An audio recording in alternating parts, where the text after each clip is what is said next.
First, log in your CPanel and look for the database section. Then select MySQL Database Wizard. Next, follow the on-screen steps to create the database. Make sure to select All Privilege when you add user to database. Look for Multi-PHP Manager.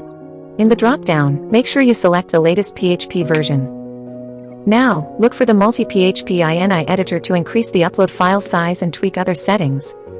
Go to the editor mode to check if the settings are reflected. Head to www.wordpress.org to download the latest version of WordPress. Unzip the downloaded file. Then, use the FTP software such as WSFTP or FileZilla to upload those files and folders. Type in the URL and it'll load the WordPress installation page. Key in the database name, username, password and the table prefix. Then click Submit and run the installation. Enter the site name, WordPress username and password. Finally, try to log into WordPress.